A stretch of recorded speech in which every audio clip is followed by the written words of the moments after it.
how do you ensure that youth thrive?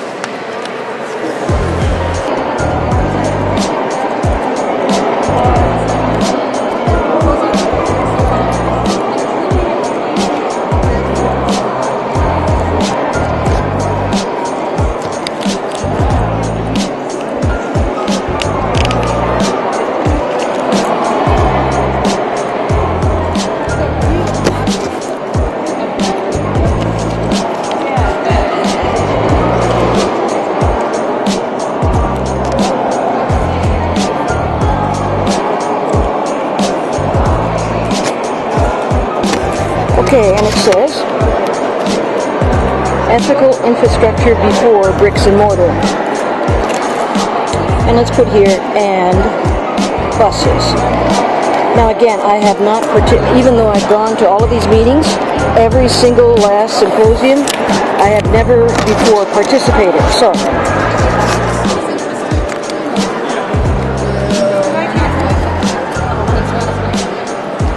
and this is how we're going to ensure youth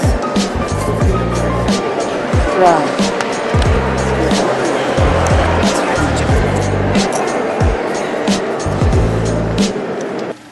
Councillor Iannicca. Thank you, Madam Chair. I'll be brief. I appreciate some of the comments, but the majority of them make me feel like I'm going through that episode of The Twilight Zone again. I think I must live in a parallel universe, and some of my constituents might as well. So, just to reiterate and be very, very clear, contrary to what you're being told here by some members of council, here's what the Justice said, in quotations: there was no other practical way to explore what transpired, period, full stop. That's what he actually said. I obviously have no view about whether City Council should have called this inquiry. What I do say in the report is that if the issues identified by City Council were to be explored, there was no other practical way to explore them. It is simply not practical under the existing MCIA procedure for an ordinary citizen to launch a court application claiming conflict of interest on the part of an elected official. The downside risk of tens of thousands of dollars in legal costs, should the application be found to be unwarranted, acts, in my view, as far too great a deterrent. I'm satisfied with that. A little bit of revisionism going on here. As to the value of the land, Councillor Stratt, I'm happy to speak to your point directly. Two individuals, one of whom is a developer in the downtown core, said you badly overpaid for the land. So listen, we got appraisals, we sent it back. Unlike you, perhaps, I wasn't willing to bury it. I fulfilled my duties and said, I'm going to bring it up again. But this is a person that buys land in the downtown core and said at the time, you overpaid. I'm not going to sweep it under the rug. I'm happy to deal with it. The third point that I would make is, and this is where I think you all seem to have glossed over it. Was there 5,000 euros? Are any of you concerned about the evidence that was given? The mayor's actions amounted to both a real and an apparent conflict of interest. On any view of the evidence, Peter McCallion stood to gain substantially on the successful completion of the hotel and condominium project.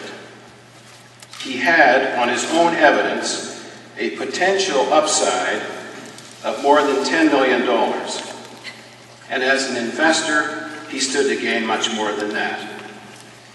By her own admission, the mayor knew at the very least he was the real estate agent for the purchaser.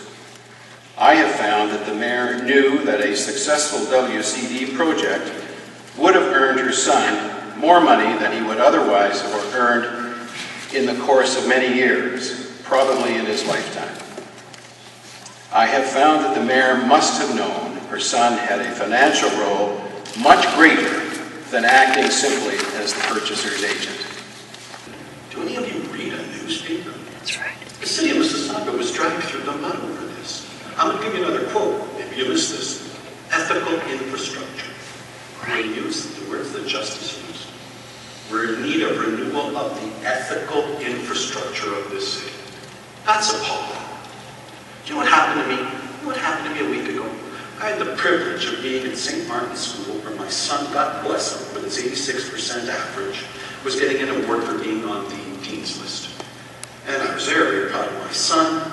As I'm leaving, some gentleman there says, Nando, why would you waste time? I'm going to university, right? He's going to get a real estate degree. He's going to work in real estate. My God, I'm glad I was in a crowded room because I don't know what I would have done. I think he'll be proud of me. I left. That's the nonsense that I have to put up with because of what transpired that all of you seem oblivious to. Well, I'm not. I could belabor it. I fulfilled my duty to my constituents. I am not a co-conspirator in all of this. And as I said at the time, and I will say one last time, if you did not vote for the inquiry, if you do not agree with its findings, and if you are not appalled at what happened, you are not fit for public service. Councillor Iannicca, I'm going to cut this debate now.